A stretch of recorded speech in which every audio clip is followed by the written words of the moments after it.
Bonjour Arnaud Rabat et merci d'être présent aujourd'hui au Congrès du Sommeil où tu étais président de séance, avec Géraldine Roche sur la fatigue mentale et la somnolence et où tu as présenté tes derniers résultats donc sur la fatigue mentale en lien avec la dette de sommeil et les contraintes cognitives. Donc est-ce que tu peux nous en dire un petit peu davantage sur cette dette de sommeil et surtout sur la fatigue mentale? Qu'est-ce que c'est? Quels sont tes derniers travaux là-dessus? Oui, bonjour Armel, très heureux d'être ici. Oui, donc en fait on a présenté dans le cadre de ce symposium des résultats récents en fait, qui tendraient à montrer finalement qu'il y a plusieurs façons d'être mentalement fatigué.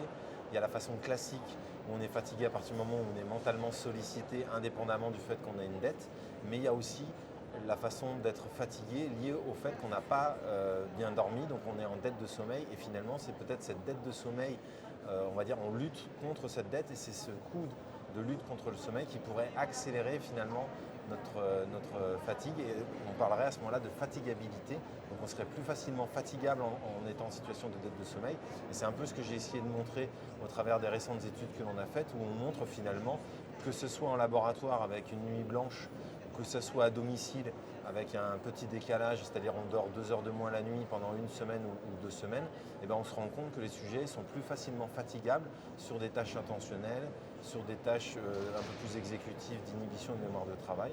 Donc du coup, ça pose la question de l'existence éventuellement de marqueurs communs et uniques à l'existence de cet état de fatigue mentale. Donc aujourd'hui, si globalement dans la population, il y a beaucoup de gens qui se plaignent vraiment de cette fatigue mentale, il faudrait peut-être déjà jouer sur cette dette de sommeil, essayer d'avoir une hygiène de sommeil plus régulière, c'est ça? Oui, c'est-à-dire qu'en fait, dans cette problématique de fatigue mentale, effectivement, il y a une problématique cachée qui serait la problématique de la dette de sommeil. Donc, c'est-à-dire qu'il faudrait déjà s'assurer auprès des gens qui se disent anormalement fatigués ou qui se fatiguent plus rapidement que les autres ou plus rapidement que d'habitude, se poser la question justement, est-ce qu'ils ne sont pas dans une situation où les contraintes socio-professionnelles finalement alimenteraient une dette qui les rendrait plus facilement fatigables? Et dernière petite question, ces marqueurs, donc ça pourrait être quoi? Tu as déjà des pistes? Alors, il y a des travaux qui montrent qu'il existe des marqueurs, on va dire neurophysiologiques, c'est-à-dire en fait une façon dont le cerveau répond qui peut être modifiée avec l'installation de cette fatigue mentale.